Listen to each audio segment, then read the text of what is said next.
Snap Judgment Studios. Daily Show correspondent Dulce Sloan and writer Josh Johnson are best friends who rarely agree on anything. On the new podcast called Hold Up with Dulce Sloan and Josh Johnson, they turn their hilarious, unpredictable, and legendary office banter into a war of words about topics big and small. Mostly small, from texting versus calling to club bangers versus conscious rap and everything in between. Listen to Hold Up with Dulce Sloan and Josh Johnson from The Daily Show every Thursday on the iHeartRadio app, Apple Podcasts, or wherever you get your podcasts. Attention shoppers, we now have taste in the bread aisle. Dave's Killer Bread, that's right. An organic bread that's no longer a sedative for your taste buds. Dave's Killer Bread is on a mission to make the most of the loaf, to rid the world of GMOs, high fructose corn syrup, and artificial ingredients, and plant the seeds of good in all that they bake. Killer taste, killer texture, always organic. Dave's Killer Bread. Bread amplified.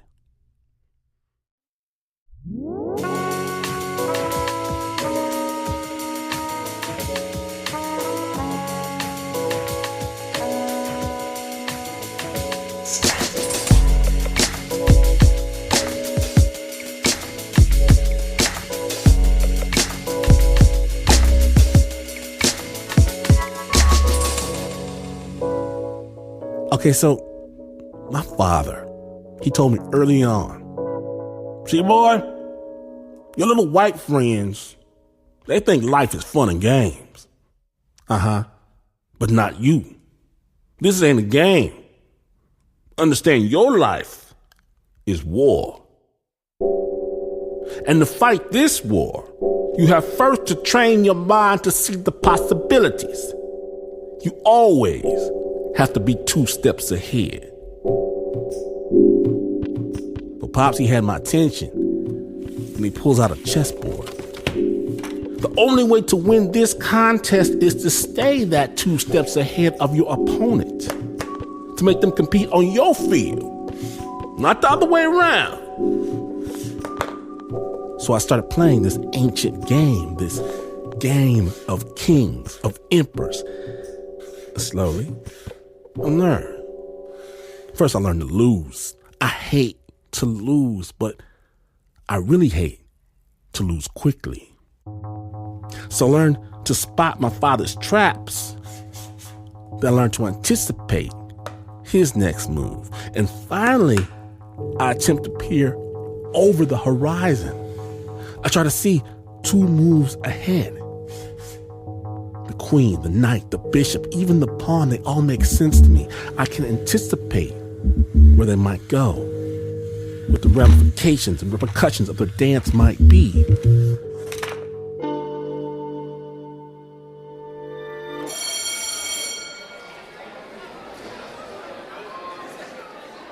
Then I go to school, and I play chess against my friend Matt. I have trained to beat him by thinking 2 moves ahead. But instead of me whipping him, Matt whips me. I stare at the remainder of my army, my king bent in defeat, and I ask him, how? How did you do that? And he tells me that he always tries to think 3 moves ahead. So I try again. 3 moves ahead. I will think 4. And sometimes I can beat Matt. And I go about my life, occasionally playing this game, reminding myself to think ahead. And 2 weeks ago, I had the insomnia. 3 a.m, I leave. I walk to go get a donut because I'm insane and I never have been to the donut shop at 3 a.m. Colonial Donuts at Lakeshore Avenue in Oakland. And there's a line, a line, crazy. Bunch of rough-looking characters, leather, big fellas, scowling. It takes me a moment to realize what they're scowling at. Not at me, at chessboards. Half a dozen set up in the donut shop at 3 in the morning. But these, they have the timers. And you have to make your move in just a few seconds. And this guy, he sees me looking. He motions towards the board and he says, $20. And I'll take that bet. Because what this clown doesn't know is I think 4 moves ahead.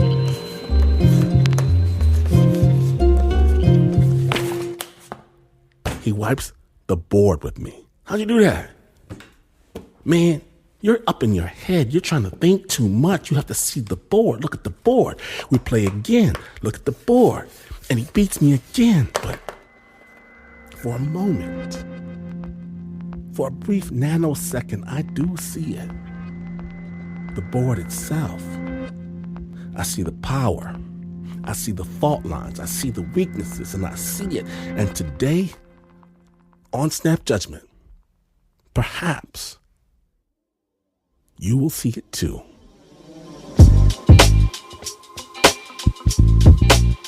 From WNYC, we proudly present Gambit. Amazing stories from real people. My name is Glenn Washington.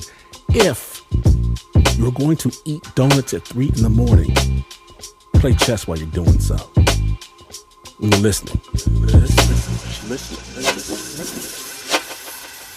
To Snap Judgment. Snap.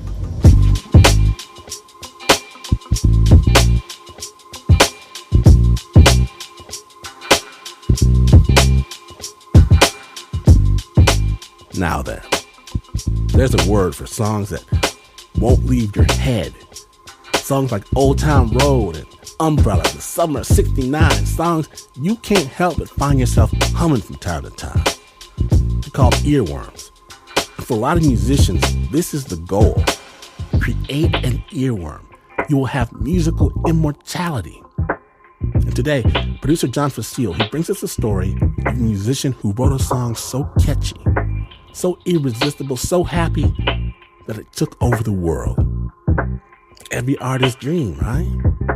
Sure. And so this gift to humanity, it's twisted into something that he never imagined. Snap Judgment. Now, this story does contain explicit language. Sensitive listeners are advised.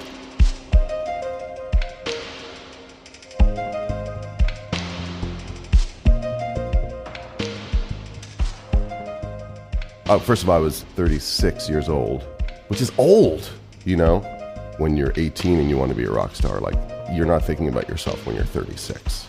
It's 2012, and Jim Bianco is driving back from a 10-day meditation retreat in New York. It sounds corny, but I highly recommend it to anyone. It was during the meditation retreat that I realized that I was at the end of an arc, and I wanted to start a new arc.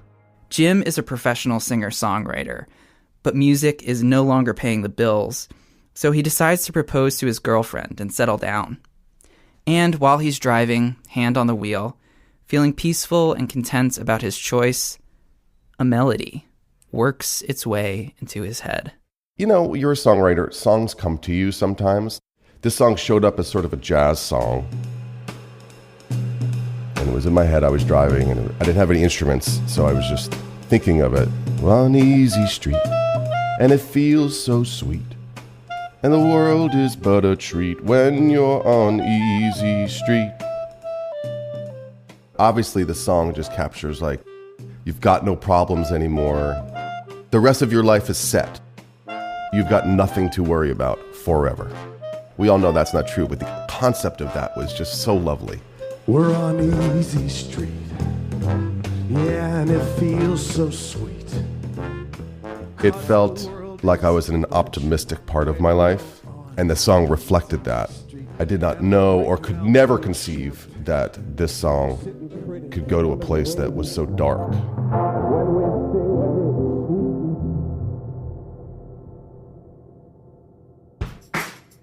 Jim first records a pop version of the song. It's bright and catchy and features singer Petra Haden.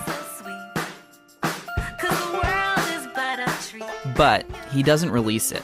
I ended up just kind of shelving the song. He gives this version of the song to a licensing company, and it just sits on their hard drive. and I leave it there. Over the course of the next couple years, my new wife and I moved to Nashville, Tennessee. We get pregnant, and I start flipping houses. Rehabbing old homes and selling them. Then, 4 years later, he gets a call. The Walking Dead wanted to use my song Easy Street in one of their episodes.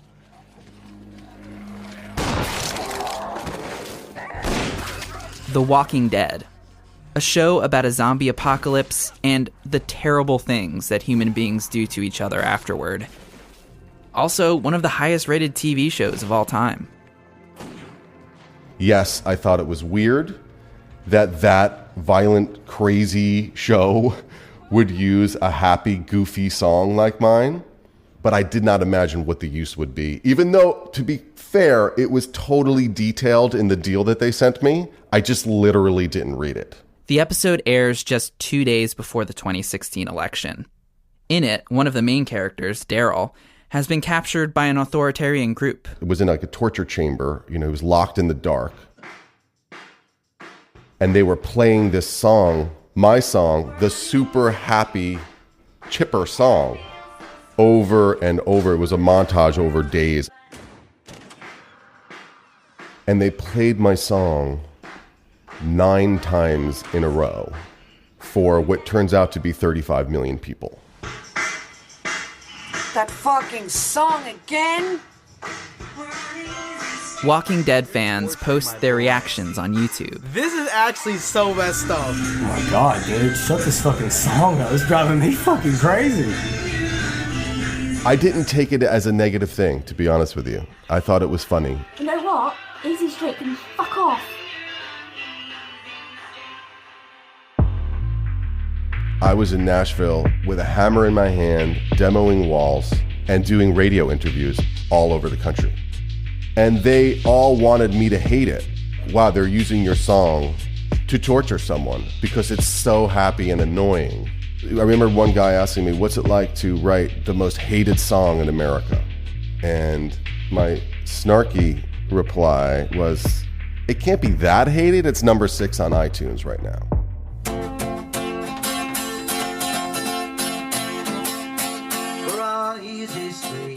Easy Street trends on Twitter. It hits number 1 on the Spotify viral chart. YouTube is flooded with covers, a piano version, an a cappella version, a hair metal version, multiple ukulele versions. I was receiving videos from all over the world. Specifically, I remember this, like, mom, maybe even a grandma, I don't know, some woman in her 50s singing. Easy Street, oh yeah. That, to me, was a moment where I was like, this has gotten out of my control. If you're taking a tape, I'm gonna kill you. This is no longer up to me, whatever happens with the song. Not all of the videos are fun like this. 2 young men lock themselves in tiny rooms and listen to the song for 10 hours straight. I went through hell, dude. I'm gonna cry right now. My God, that's miserable. Please leave a like, share this video, get it around, please have not made, I can't even talk. But things don't get really out of control until almost 2 years later. Flash forward. Thanks to Easy Street, Jim is able to give up flipping houses. He and his family move to Los Angeles, where he gets work writing songs for film and TV. That's my life now. That's my second act. Then, someone sends him a tweet from an account belonging to Occupy ICE PDX, an activist group in Portland, Oregon. For about 11 days now, protesters have camped at the entrance to the Immigration and Customs Enforcement facility at Portland's South Waterfront. You can still see this encampment and many tents that are still up here this morning. There was a video in the tweet, and it said ICE has been playing children's music at us for the last 12 hours. I'm wondering why somebody pointed me to this tweet, and I click on the video. In the video, Jim can see a line of tents next to a nondescript building with a high metal fence. And they're playing Easy Street over and over and over again. In the summer of 2018, protesters set up camp outside ICE headquarters in Portland. They were there to protest the separation of families at the border, and there were about 100 tents. It was quite an operation. We had a medicinal herb garden, vegetables, sunflowers, because sun melts ice. One day, Department of Homeland Security officers set up big gray speakers behind their high metal fence. So it's late morning or early afternoon when I first hear the opening notes of the song Easy Street. And the song is blasting. It's loud to the point that I can feel the vibration. And I'm thinking, this won't be good for the flowers. All I can think is like, is this us? Are we playing music?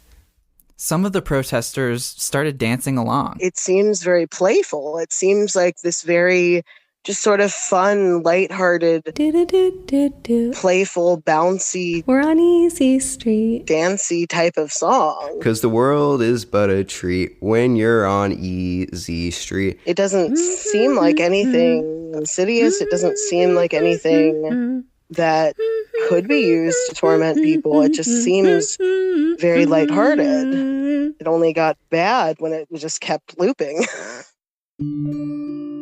Remember, this is exactly how the song was used on The Walking Dead. Playing music on repeat like this is a military tactic that has been used to torture prisoners at Guantanamo Bay. And here it was being deployed against nonviolent protesters on public land in the middle of Portland. At first, it didn't seem to work. I thought it was really funny. That's what I thought. It was just really ridiculous. We never forgot the families at the border. Playing this cute little song over and over and over and over again is nothing compared to what they are doing to people where we can't see. It's 12:40 a.m. The officers are blaring this song since 2 p.m. As we were trying to fall asleep, it got a lot more annoying. This is, where taxpayer money is going. Things start getting fuzzy. Things start getting fuzzy because the music just keeps playing and it just won't stop. I don't know what it is about the notes or the melody, but it kind of worms its way into your brain. It becomes mind-numbing. You can't really get clear thoughts established after a while. There were definitely some people having panic attacks. Just people that, coming up crying like that they couldn't sleep. I hear someone say, "Shut the fuck up," screaming at the speaker. I just start feeling ill after a while of just listening to it over and over. And I remember just needing to leave. I had to leave that day. I couldn't take it. When the music stopped and the sound of silence was so deafening, it was almost as blaring as when it started. To this day, when I hear that song, at the end, I hear that deafening silence. The song was played for at least 10 hours.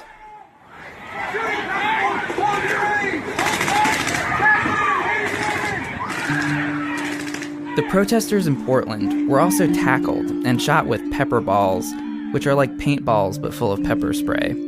Officers propped up cardboard cutouts of human figures in the windows of the ICE building, Home Alone style. They also posted snipers on their roof and blasted the camp with spotlights, and they played Metallica and Ice Ice Baby and the sounds of dogs barking over their speakers. So look, I'm working on this story that deals with the use of a particular song. A government spokesperson said that the use of Easy Street had been unintentional. Is that the on-the-record answer? Mm-hmm.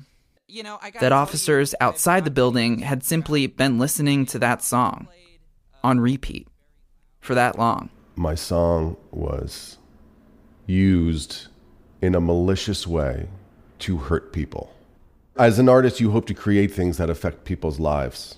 And this is not what I imagined when I thought that I would be an artist creating things.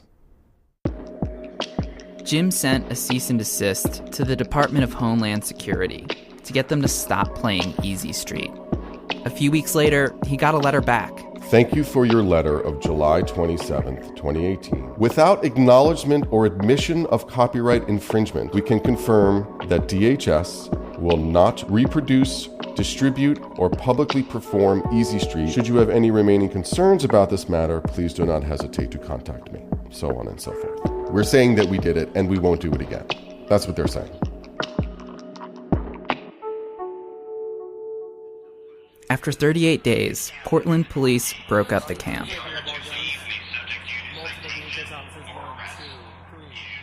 There was a rally afterwards, and a few of the protesters decided to make Easy Street their anthem.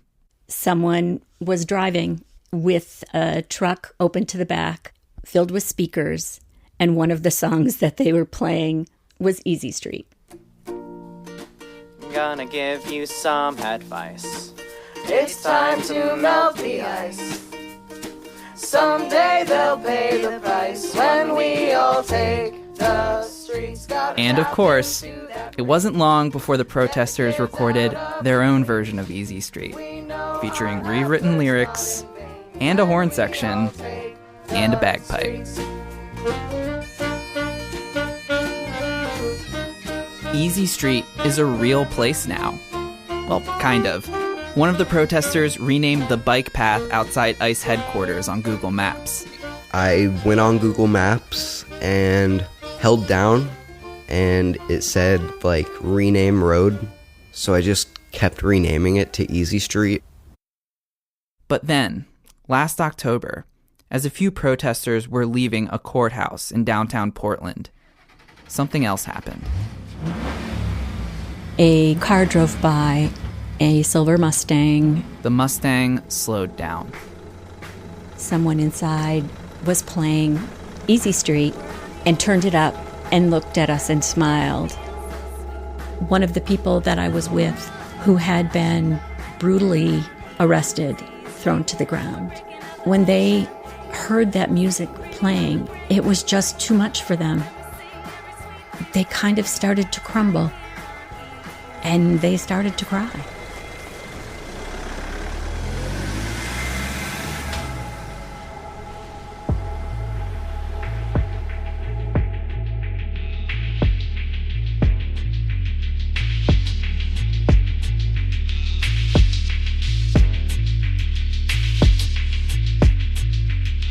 Big thanks to Joe Sivick for bringing this story to our attention, as well as producer Deena Prichep. You can hear the full version of Easy Street, recorded by Occupy ICE PDX, on our website, snapjudgment.org.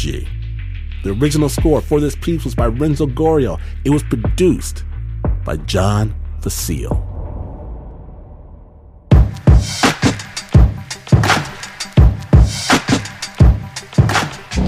Now, right after this short break, some kids you shouldn't pick on. On Snap Judgment, the Gambit episode continues. Stay tuned.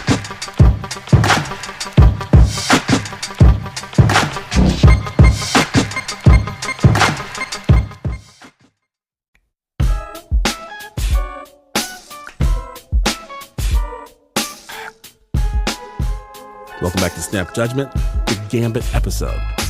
Our next story takes us to the early 1950s, San Francisco. And little Gus Lee is just a lost kid trying to figure out how to survive. Snap Judgment.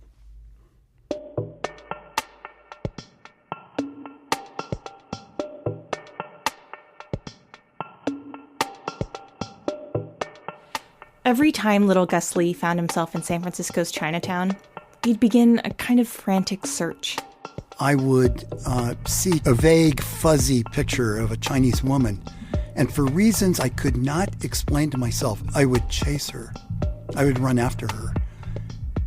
And I couldn't even articulate that I was looking for my mother. But that's what I was doing. Back then, I had no memory of her face. It was 1952. Gus hadn't seen his mother for months. I asked, "Where's Mommy? Where'd Mommy go?" And my sisters assured me that our mother had gone back to China to take care of her father, who was ill, and that she would return as soon as she could. But then he came home from school one day, and a new woman showed up at the apartment. She's blonde, lots of curves, like movie actresses. She looked like someone that came out of a magazine. She wasn't wearing the Chinese cheapal that his mother always wore. She had on a pillbox hat and a veil. She smelled like flowers. And she was speaking, the foreign language, English. And I'm not sure what she said, but it was in a nice voice. When Gus's father introduced her, he said to call her Miss Edith. I remember she did something affectionate, like, she touched my arm or she touched my face. Edith and his father married soon after. And as soon as she came home, it seemed like the temperature in the house changed completely. Family heirlooms, good luck symbols, they all began to disappear from the apartment. So did pictures of Gus's mother. Under Edith, there was to be no mention of Gus's mom, no more Chinese spoken at home, and absolutely no Chinese food. We are only going to have American food, and you're going to be an American. So everything was controlled. I had a 1 or a 2 minute limit. She would time me so I wouldn't speak Chinese in the bathroom. Another one of Edith's rules, Gus was to be out of her sight. Even when school let out, he still wasn't allowed in the apartment. I wasn't to ring the doorbell. I wasn't to knock on the door. I wasn't to yell up at her if I was in trouble. Actually, I could not come back until she would open an upper window and whistle, like for a dog. So, every day, Gus would be locked out and on the street. And the street was where he was most vulnerable. Gus was around 7 at the time, but he was built like a 5-year-old, and he acted like a 3-year-old. He could barely speak English. And he happened to be the only Chinese kid in the neighborhood. They called him China Boy. I had 20/900 vision, which is legally blind. I would walk into telephone poles. I couldn't street fight and I couldn't play sports. After school, he would try and hide, stay invisible, stay out of trouble. And then Big Jimmy would show up. Big Jimmy Timms was the neighborhood bully, always on the lookout for more fresh meat. Big Jimmy, he was Godzilla. Big boned, big head. I was terrified of him. One day, Gus was playing in his usual spot. An alleyway on Golden Gate Avenue. And that was my hideout space. And I would play with weeds and watch ants and hope no one bothered me. He didn't see Big Jimmy's fist until it came out of nowhere. Hey, China Boy, crap for brains. You got any coin for me? Where are you hiding your coin? Don't have nothing. No have nothing. Leave me alone. And he hit me a couple more times until I went to the concrete. When I gathered my senses, I staggered towards the apartment. I rang the doorbell many times, and when there was no answer, I began pounding on the door itself. I was sobbing. The door finally opened, and there was Edith. And she said, "What are you doing here? I told you not to come back. Go outside and play." Slam.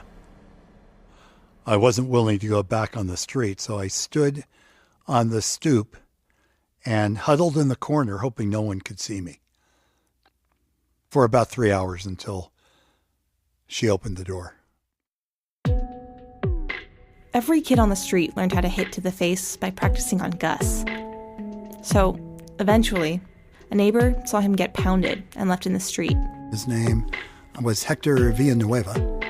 White short-sleeve shirt, big biceps, big triceps, bulging shoulders, narrow waist. Looked like Captain America with a sweet Chicano accent.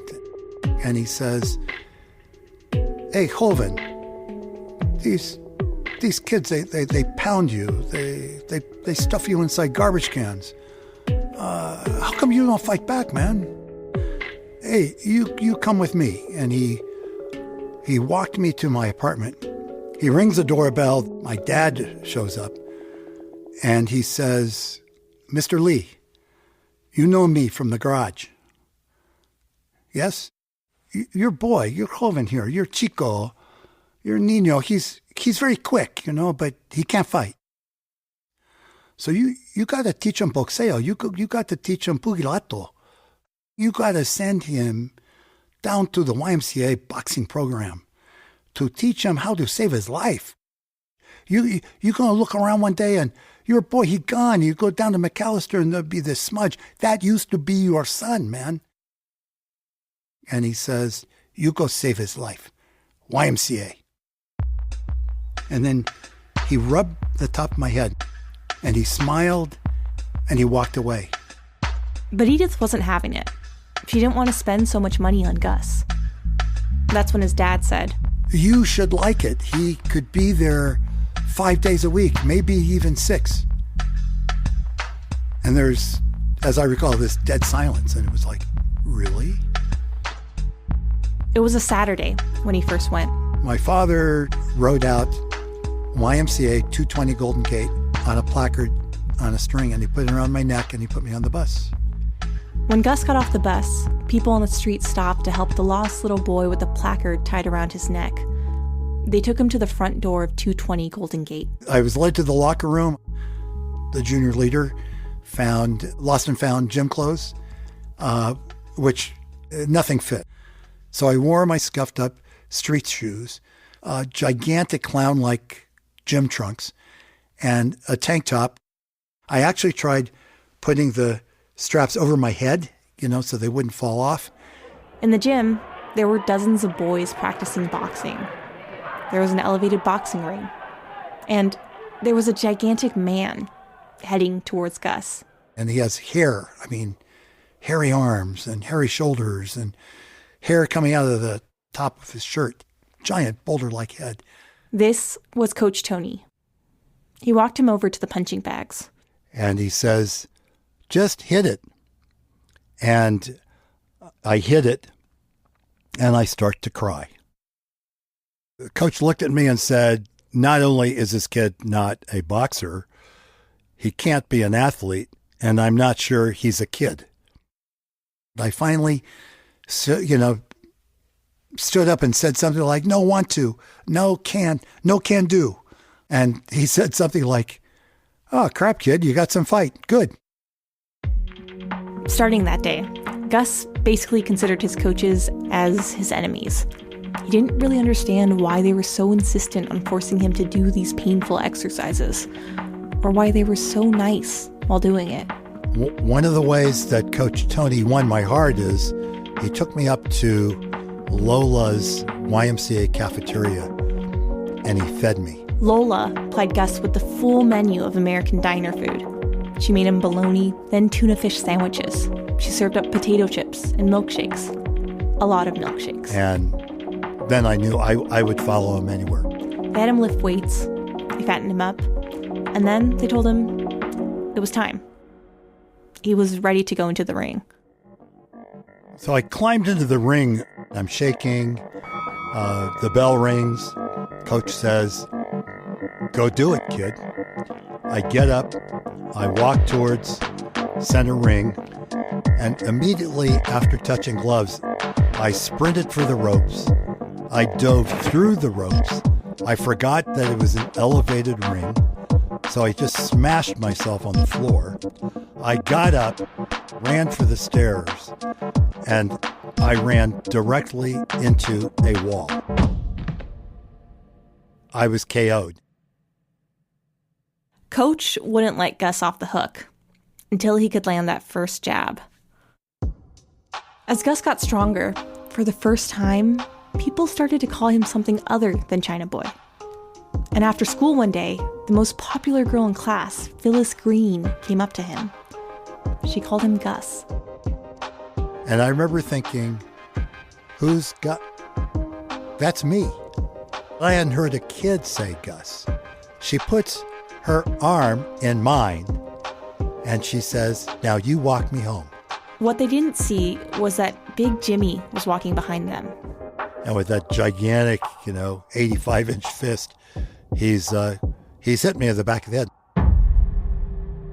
And right in front of the prettiest girl in class, Gus suddenly found himself in a familiar position, face down on the asphalt. He proceeds to basically just kick me down the street. Who do you think was worse, Edith or Big Jimmy? Oh, Edith, clearly. Big Jimmy was my best friend compared to Edith.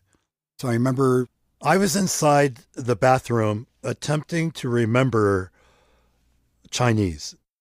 And I was counting to 10 in Mandarin.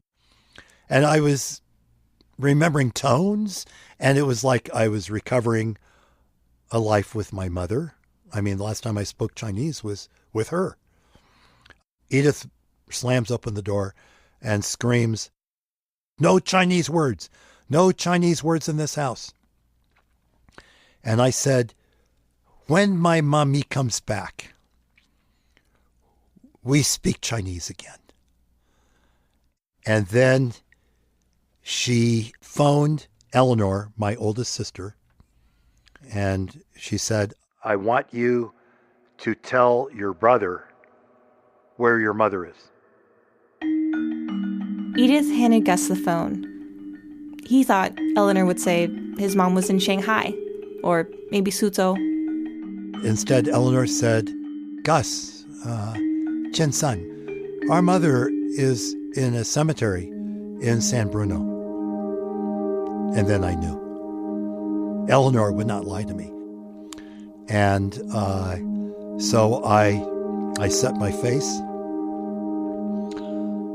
I think I swallowed very hard. And I know that Edith had been waiting for just the precise moment to crush me with the news that my mother was dead. I was back to my old self. I was depressed. I'd been defeated. The next time Gus showed up at the Y, he was still limping from his fight with Big Jimmy.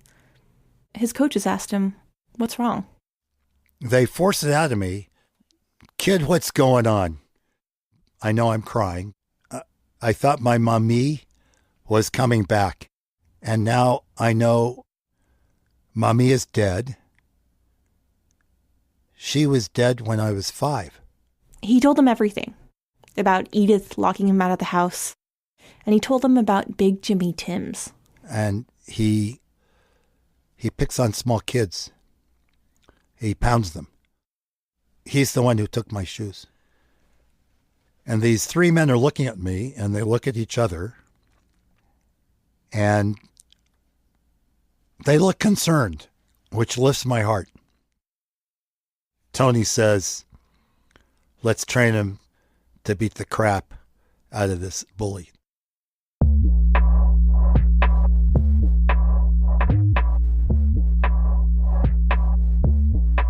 In just a moment, Gus gets ready for his big fight. Stay tuned.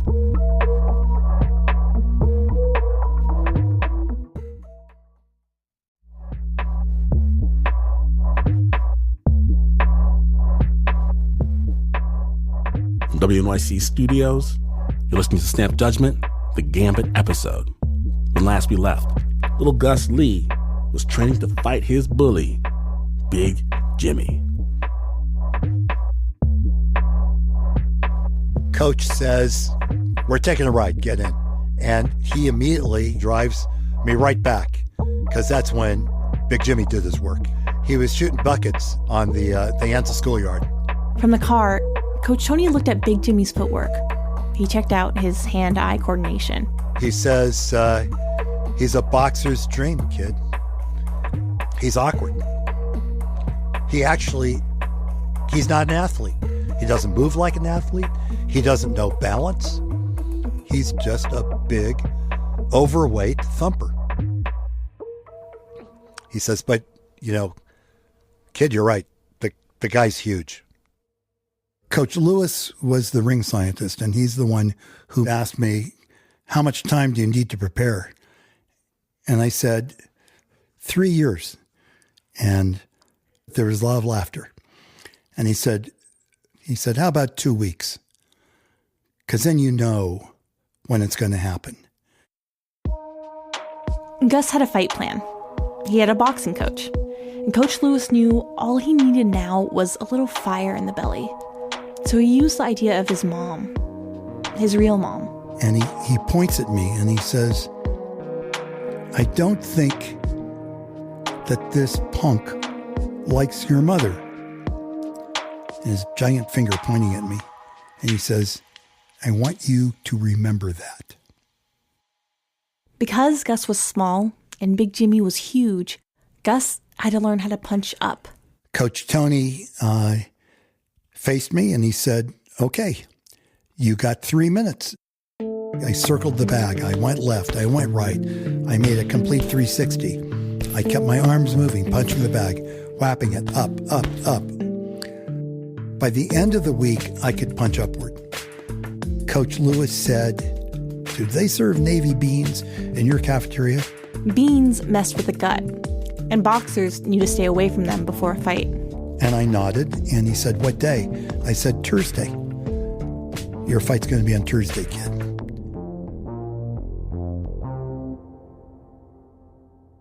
Gus was at the garage one day when Hector asked him if he knew how he was going to start the fight. And then he pulled out a jar full of tractor oil and carefully handed it to Gus. He told him that this jar would totally do the trick. And you pour on his shoes, on the zapatos, all over. This will distract him. He's going to be looking at his shoes. He's going to be really upset, you know? And finally, the day of the fight arrived. The cafeteria served its pork and beans for lunch. Big Jimmy had a big helping.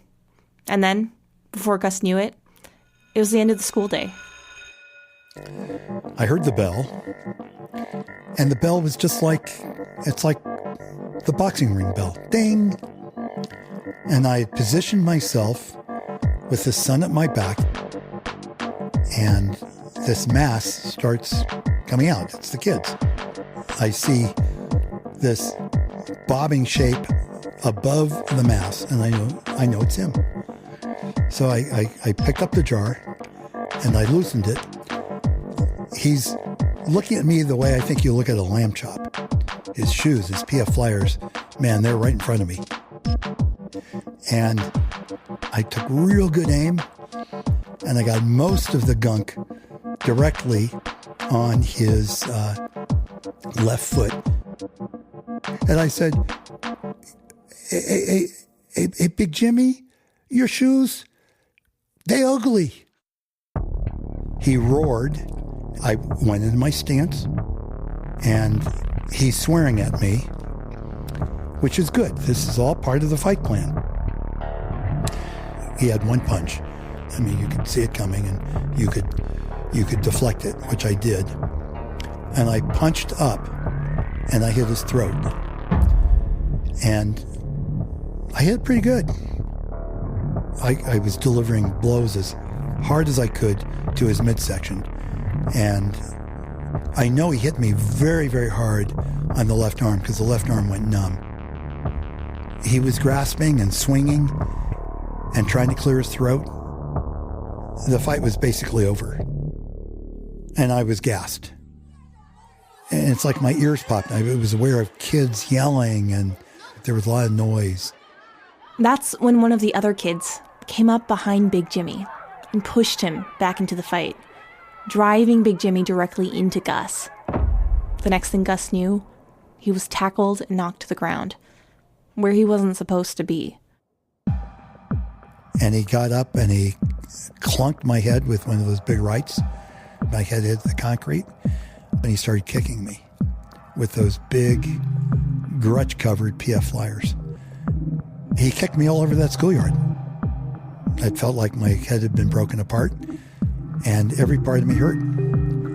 Before I was out of gas, and now I was out of heart. And I saw this giant finger pointing at me.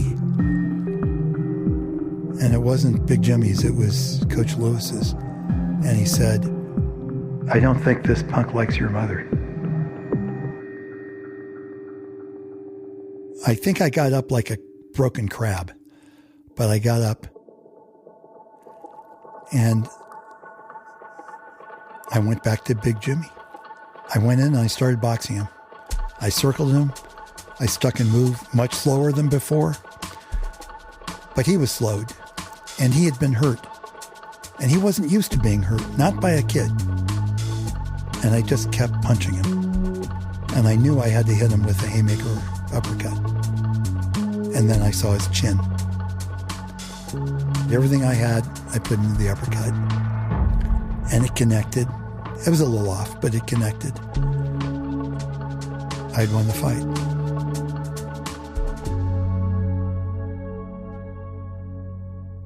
I knelt by Big Jimmy and I touched his fists with mine, which said, "Good fight."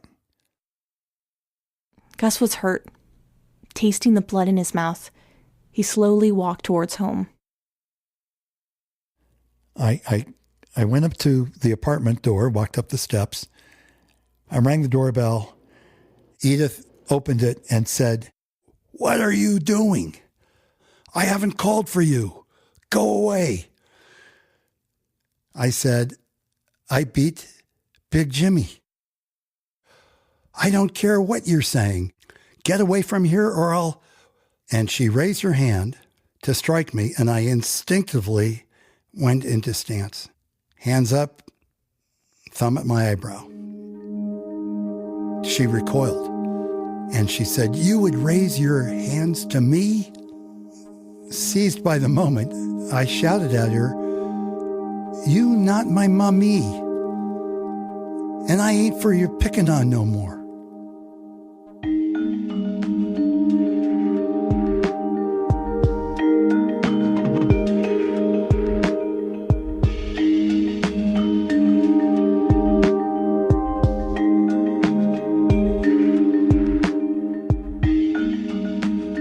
Thanks so much to Gus Lee. Gus Lee is a courage-based leadership trainer and consultant. He's now completing his 8th book, Courage is a Verb. To find out more, go to our website, snapjudgment.org. The original score for that story was by Renzo Gorrio. It was produced by Liz Mack.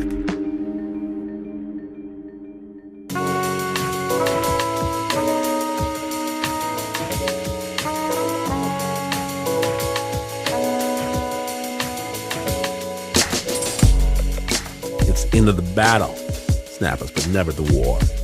And if you missed even a moment, or you want more amazing storytelling, including live performances by Snap Judgment's Queen of Comedy, Jim Colbert, or the Storyteller of the Year, Don Reed, well, get you to the Snap Judgment podcast.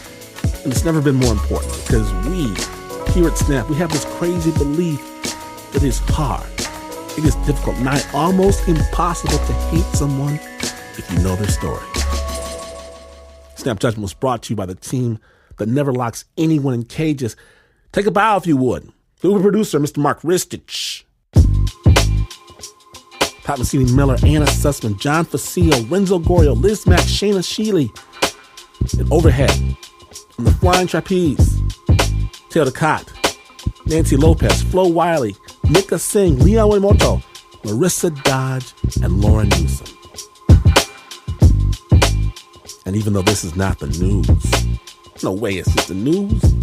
In fact, you could wake up on the wrong side of the bed one day, start a fight with a skinny, tiny, shy kid in the corner, and get knocked out with a lightning uppercut for your troubles. And you would still not be as far away from the news as this is. But this is WNYC.